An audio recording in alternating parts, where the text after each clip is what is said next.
Assalamualaikum warahmatullahi wabarakatuh. Puja dan puji syukur kehadirat Allah Subhanahu wa taala yang telah memberikan nikmat kepada kita, nikmat sehat, nikmat kesempatan, nikmat waktu kepada kita semua sehingga dapat berkumpul pada pagi hari ini dalam kegiatan diseminasi atau mungkin yang biasa kita kenal sebagai workshop atau seminar terkait dengan aksi nyata modul 1.4 budaya positif dari program guru penggerak. Nah, untuk susunan acara ini sebelum kita mulai ada baiknya kita membuka kegiatan ini dengan bacaan basmalah. Bismillahirrahmanirrahim. Untuk susunan acara ini yang pertama adalah pembukaan yang akan disampaikan oleh Ibu Kepala SMP Negeri 3 Palembang yang saat ini diwakili oleh Ibu Junaida. Yang kedua adalah pemaparan materi dari Bapak Alfred Okbalinsyah. Yang berikutnya adalah mungkin sesi tanya jawab. Yang terakhir adalah sesi penutupan. Meningkat ke acara berikutnya, mungkin kita akan memberikan kesempatan kepada Ibu Junaida yang mewakili Kepala SMP Negeri 3 Palembang untuk menyampaikan sambutannya. Silakan Bu.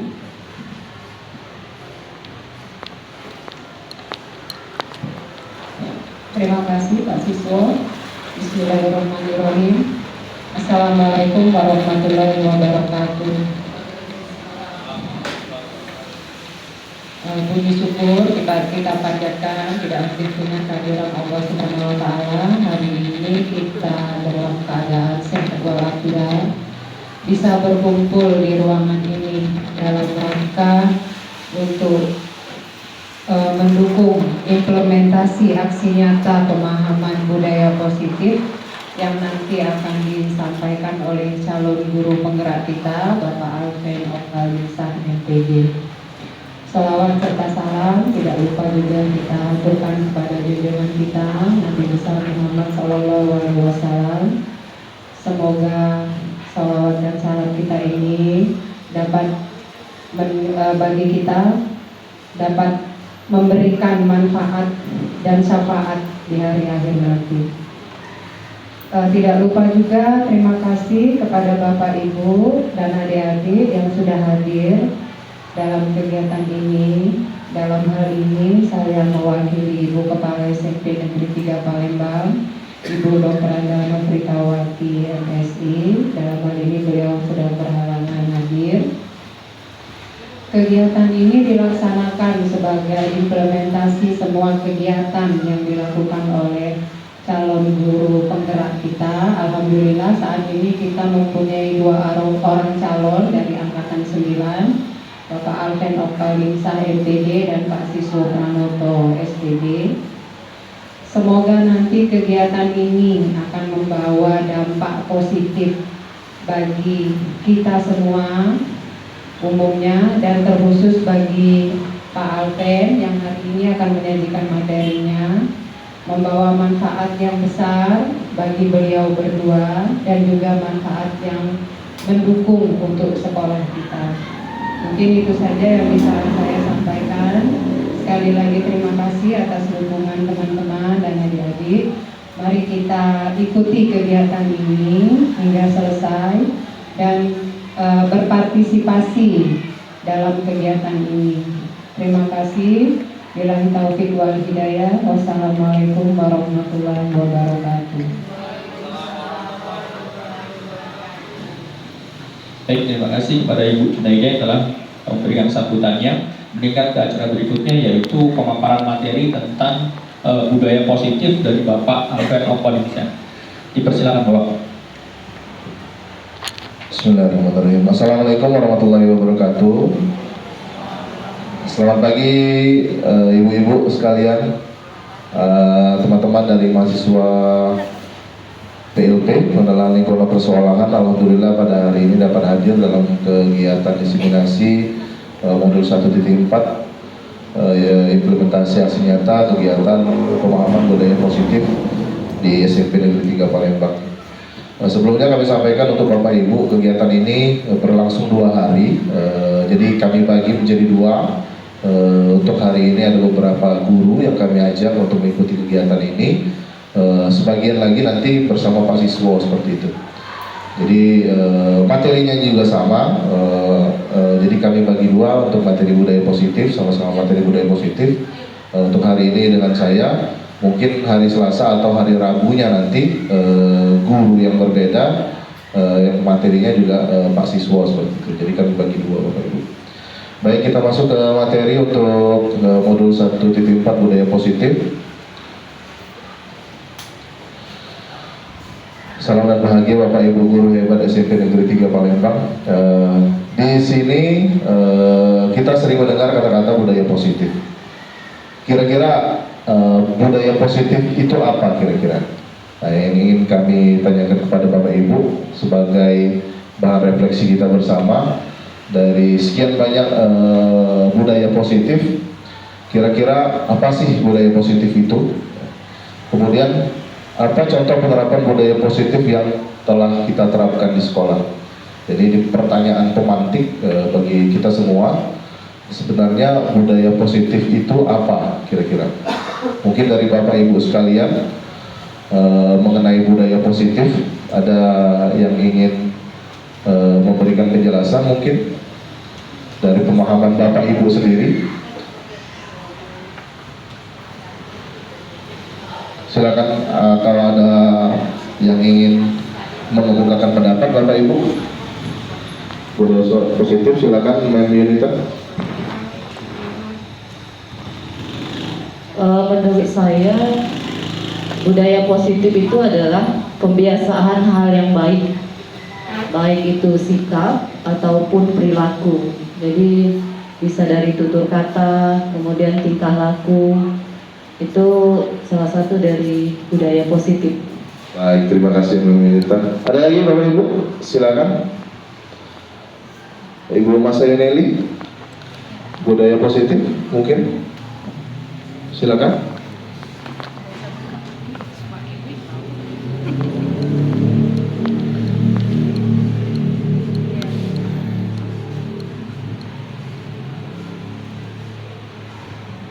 Tentunya kita sering mendengar budaya positif itu. Iya. kita Budaya dengar. positif itu suatu adat istiadat atau kebiasaan yang berusaha diterapkan kepada masyarakat yang bernilai positif, Oke. baik di bidang Baik. agama, bahasa, budaya. Baik, terima kasih. Kasih tepuk tangan dulu Bapak Ibu. Ibu Nelly, terima kasih. Kemudian pertanyaan kedua, apa contoh penerapan budaya positif yang telah kita terapkan? Nah, ini budaya positif yang telah kita terapkan di sekolah. Mungkin Bapak Ibu atau rekan-rekan dari mahasiswa, kira-kira penerapan budaya positif yang telah kita terapkan di sekolah apa kira-kira? Ya, silakan Ibu. Ibu Yusla ini silakan. Oke, saya coba menjawabnya. Budaya positif yang telah kita terapkan di sekolah, diantaranya kita masuk jam ke 0. Jadi mengadakan tadarusan di pagi hari sebelum belajar di kelas. Itu salah satu diantaranya. Terima kasih. Ya, terima kasih Ibu. Ada lagi Ibu-ibu? Silakan Ibu Yunita. Ya, selain dari membaca Al-Quran, ada lagi kegiatan yang sudah diterapkan di sekolah kita yaitu literasi.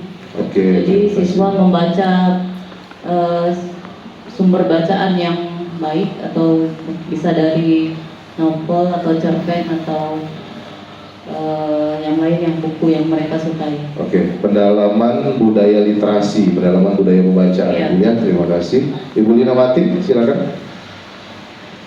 Contoh penerapan budaya positif yang telah kita terapkan. Salah satu contoh penerapan budaya positif yang telah kita terapkan di SMP 3, tempat belajar aman dan nyaman bagi siswa kita. Oke, terima kasih. Jadi penerapan budaya positif itu adalah nilai-nilai kebajikan yang sudah kita terapkan di kehidupan kita sehari-hari, terutama di lingkungan sekolah. Jadi budaya positif di sekolah yaitu nilai-nilai atau kebiasaan-kebiasaan hal baik di sekolah mencakup sikap atau perilaku maupun tutur kata oleh warga sekolah yang berpihak pada peserta didik agar mereka dapat berkembang menjadi pribadi yang baik, kritis, penuh hormat dan bertanggung jawab. Oke, jadi kurang lebih seperti itu. Perubahan paradigma. Menurut filosofi Ki Hajar Dewantara, semua anak-anak atau peserta didik sudah terlahir dengan bakatnya masing-masing atau memiliki keunikan tersendiri. Kemudian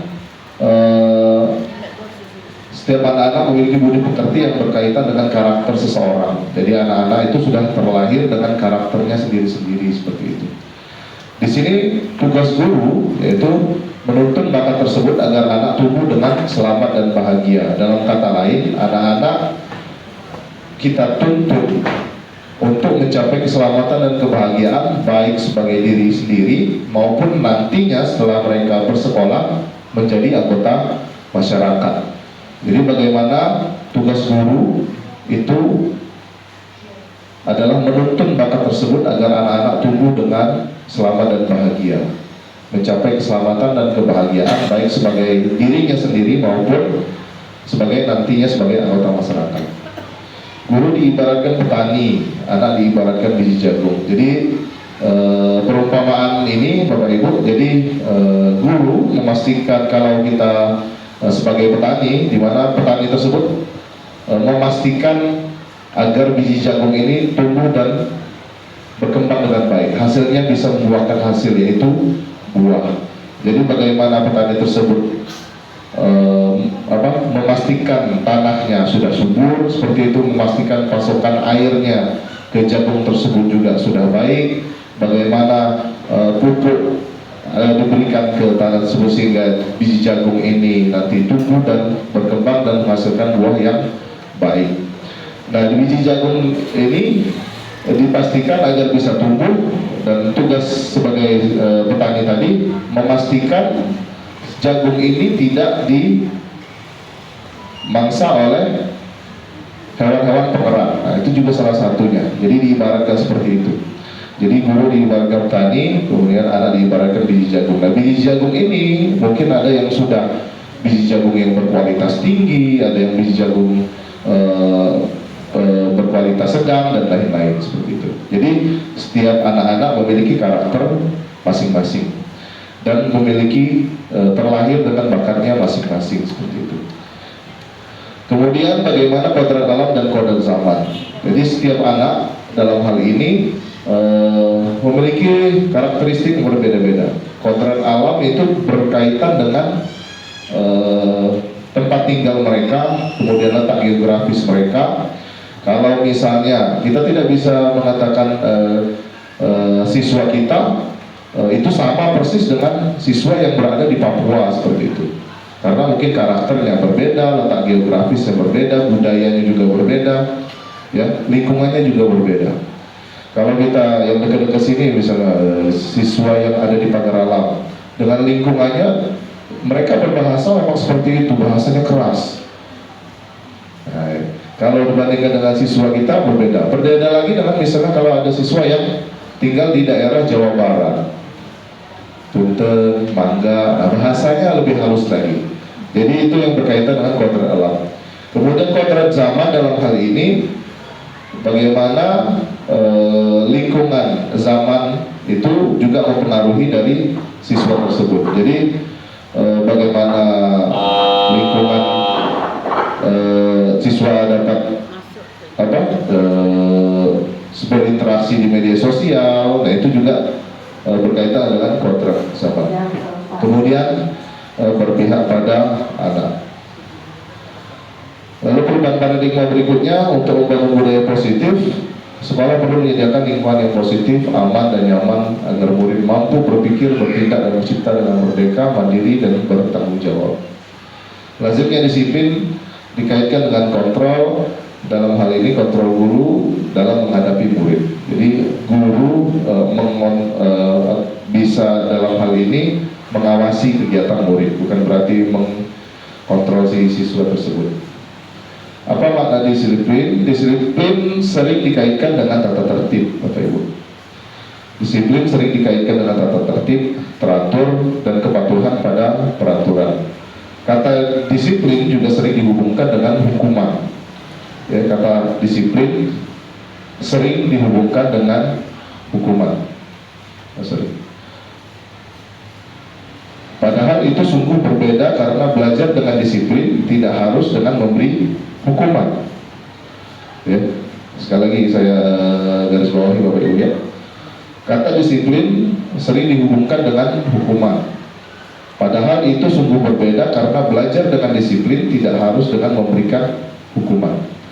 Justru itu adalah salah satu alternatif terakhir, ya, alternatif terakhir yang diberikan ke siswa, dan kalau perlu tidak digunakan sama sekali. Nanti akan terlihat Bapak Ibu. Ki Hajar Dewantara menyatakan bahwa untuk mencapai kemerdekaan atau dalam konteks pendidikan kita saat ini, dan untuk menciptakan murid yang merdeka, syarat utamanya adalah harus ada disiplin yang kuat. Disiplin yang dimaksud adalah disiplin diri yang memiliki motivasi internal. Jadi diharapkan disiplin yang dimaksud adalah disiplin diri yang memiliki motivasi internal atau motivasi dalam diri, berasal dari dirinya sendiri, bukan motivasi dari luar.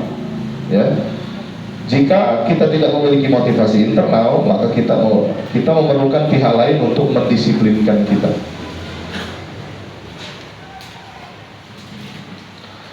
Teori motivasi perilaku manusia. Jadi di sini ada motivasi eksternal, Bapak Ibu, untuk menghindari ketidaknyamanan atau menghindari hukuman. Apa yang akan terjadi apabila saya tidak melakukannya?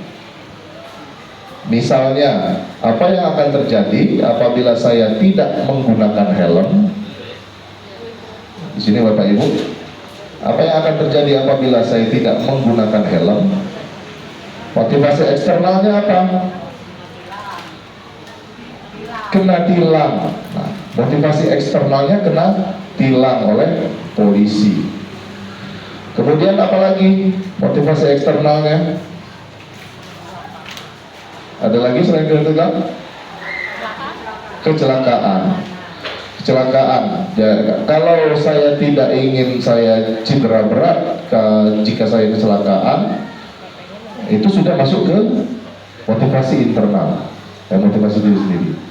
Kemudian kedua, untuk mendapat imbalan dari orang lain atau institusi. Apa yang akan saya dapatkan apabila saya melakukannya? Misalnya di sini, apa yang akan saya dapatkan apabila saya melaksanakan tugas dengan baik? Motivasi eksternalnya diberikan penghargaan, ya, diberikan motivasi eksternal. Misalnya ketika siswa tersebut kita berikan motivasi, anak-anak yang bisa menjawab nanti Bapak berikan coklat misalnya. Nah, itu adalah motivasi eksternal. Nah, yang diharapkan adalah motivasi internal, tujuan disiplin positif untuk menghargai diri sendiri, menjadi insan yang sesuai dengan harapan kita. Saya akan menjadi orang seperti apa bila saya melakukannya. Misalnya kita kaitkan dengan menggunakan helm tadi. Saya akan menjadi seperti apa apabila saya menggunakan helm. Maka saya, kalaupun saya di jalan kecelakaan, maka tentunya tidak akan cedera parah di bagian kepala tentunya. Kemudian tentu saja saya tidak akan kena tilang seperti itu. Jadi ada motivasi internal. Nah, motivasi internal inilah yang dibutuhkan untuk agar kita memahami nilai-nilai kebajikan seperti itu. Di sini ada diagram dari mulai peraturan kelas. Diharapkan dengan peraturan kelas yang sudah kita terapkan di kelas, nantinya bisa menjadi keyakinan kelas.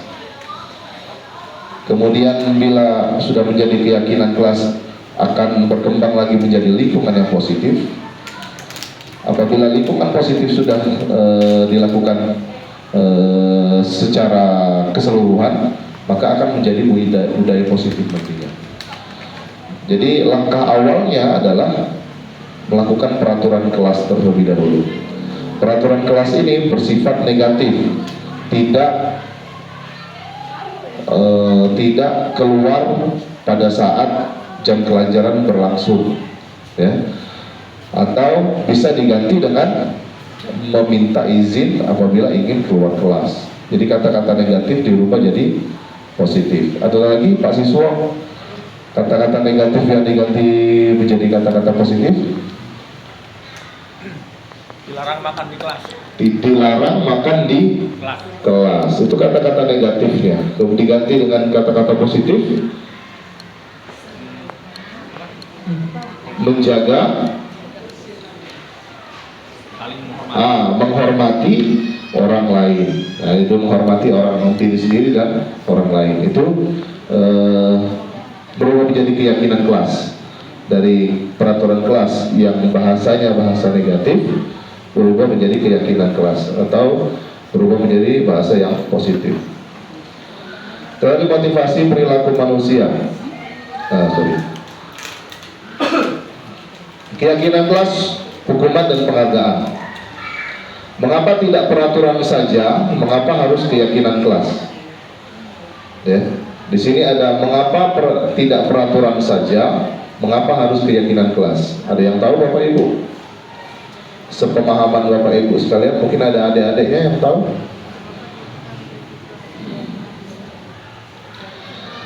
Mengapa kita memiliki peraturan harus menggunakan helm bila mengendarai kendaraan roda 2? Karena peraturannya. Tapi ada juga yang agar saya tidak mengalami cedera yang parah. Jadi ada keyakinan berasal dari intrinsik, ada peraturan yang berasal dari luar. Jadi peraturan itu sifatnya adalah dari eksternal, ya, ketentuan yang dibuat oleh orang lain. Apabila itu menjadi keyakinan kelas, itu bisa menjadi kesepakatan bersama yang berasal dari masing-masing siswa, berasal dari diri sendiri. Kemudian kenapa kita memiliki peraturan 3M? Menggunakan masker, mencuci tangan, atau menjaga jarak 1,5 meter, agar saling menjaga kesehatan, seperti itu ya. Menjaga jarak untuk menjaga kesehatan dan keselamatan, seperti itu kalau pada saat zaman pandemi. Lalu mengapa kita memiliki peraturan harus datang tepat waktu pada saat mengikuti pelatihan? Misalnya untuk menghormati orang lain, nah, seperti itu. Jadi peraturan ini bersifat dari eksternal, bersifat dari luar, dibuat oleh orang lain. Kalau keyakinan kelas berasal dari kesepakatan bersama, kesepakatan bersama. Untuk mendukung motivasi intrinsik, kembali ke nilai-nilai, keyakinan lebih menggerakkan seorang dibandingkan mengikuti serangkaian peraturan. Keyakinan kelas. Keyakinan kelas adalah nilai-nilai kebajikan atau prinsip universal yang disepakati bersama secara universal, lepas dari latar belakang suku, negara, bahasa, maupun agama. Menurut dosen pada tahun 1998, suatu keyakinan akan lebih memotivasi seorang dalam intrinsik. Seseorang akan lebih semangat untuk menjalankan keyakinan daripada hanya sekedar mengikuti serangkaian peraturan. Karena peraturan terkadang sifatnya memaksa. Ya, terkadang peraturan sifatnya memaksa. Bisa dilihat di 4.1 Pak U.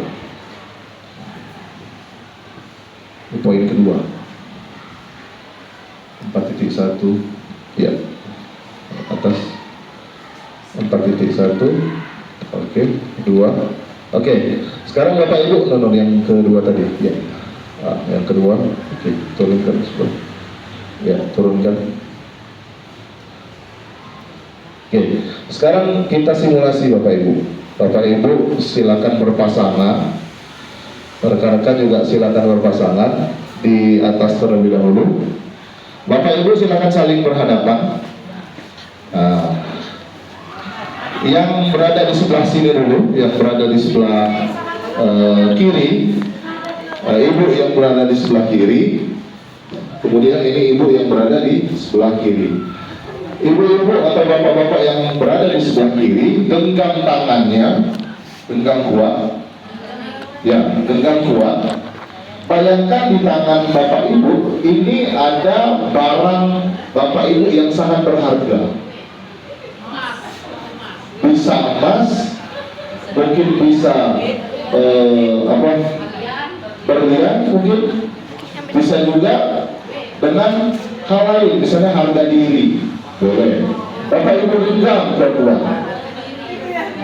Sedangkan bapak ibu yang sebelah kanan itu berupaya untuk membuka genggaman. Nah, cara membukanya bisa dengan rayuan, bisa dengan bujukan, bisa juga dengan paksaan. Nah, waktunya ya, sudah siap Bapak Ibu? Waktunya kita kasih berapa Pak? 30 detik saja ya. 30 detik dimulai dari sekarang. Ya. Bisa dengan rayuan, bisa dengan bujukan. Barang berharga ya Bapak Ibu. Barang berharga. Barang berharga. Barang berharga Bapak Ibu. Barang berharga. Oke. Sekarang dibalik. Bapak Ibu yang berada di sebelah kanan genggam. Ibu-ibu yang berada di sebelah kanan genggam kuat. Sekarang dibalik sekarang. Nah sekarang yang sebelah sini, nah ibu-ibu yang di sebelah kanan genggam kuat. Bayangkan yang di genggaman Bapak Ibu adalah nilai yang berharga.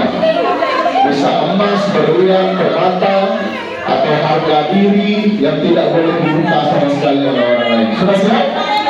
30 detik. Nah, yang sebelahnya tadi sama. Posisinya berusaha membuka, boleh dengan rayuan, bujukan atau paksaan. Bisa 1, 2, 3. Ya. Silakan. 8 detik. 8 detik. 16 detik.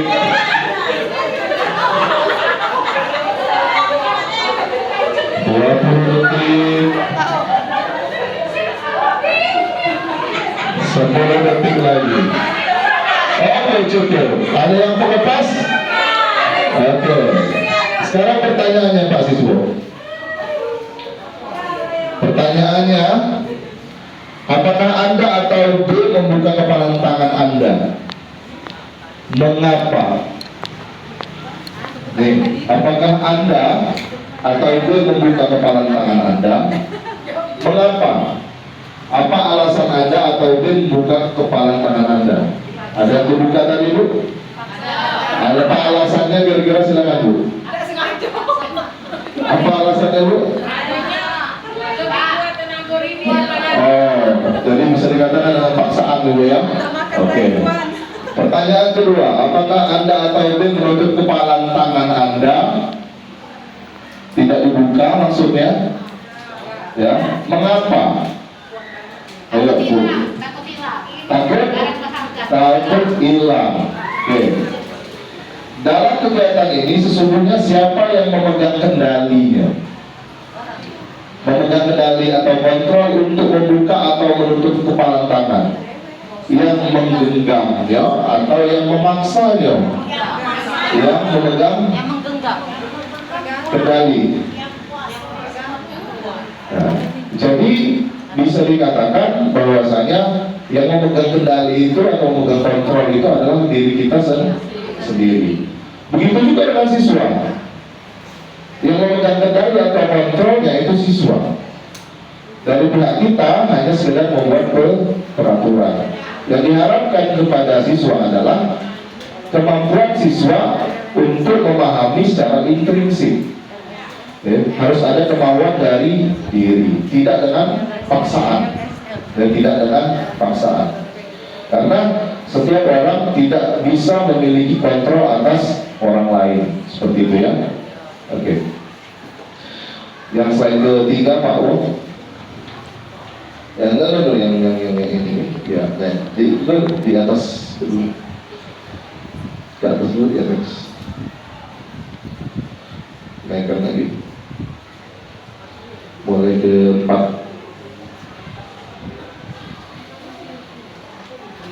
Oke, ini adalah teori kontrol dari Dr. William Besser. Pada dasarnya, ilusi guru mengontrol murid Bapak Ibu.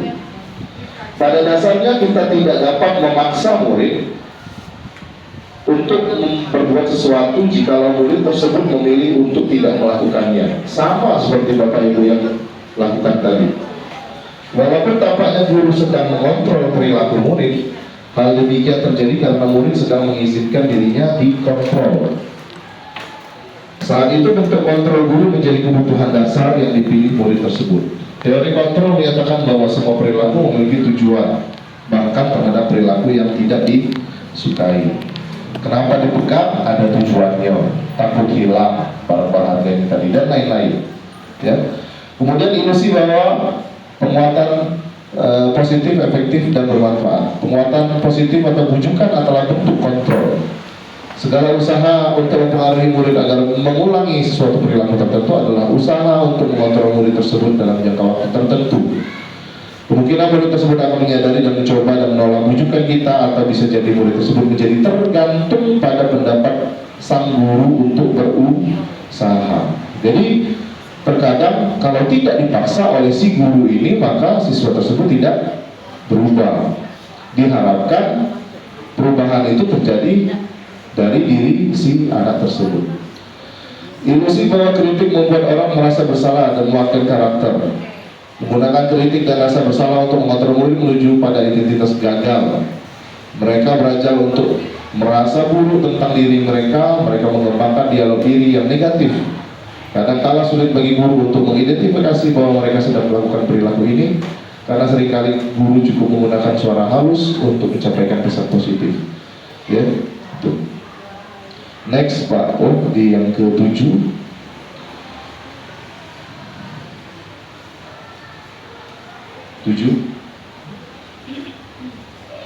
Oke, di sini ada makna kata disiplin di bawah.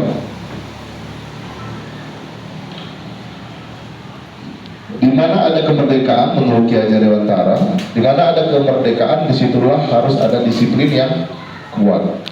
Sungguh pun disiplin itu bersifat self-disiplin, yaitu kita sendiri yang mewajibkan kita dengan sekeras-kerasnya. Tetapi itu sama saja, sebab jikalau kita tidak cakap melakukan self-disiplin, wajiblah penguasa lain self-disiplin kita. Dan peraturan demikianlah itu harus ada dalam suasana merdeka. Bawahnya lagi. Di situ Ki Hajar Dewantara menyatakan bahwa untuk mencapai kemerdekaan, untuk menciptakan murid yang merdeka, syarat utamanya adalah harus disiplin yang kuat. Disiplin yang dimaksud adalah disiplin diri yang memiliki motivasi internal. Perhatikan Bapak Ibu, disiplin yang dimaksud adalah disiplin diri yang memiliki motivasi internal.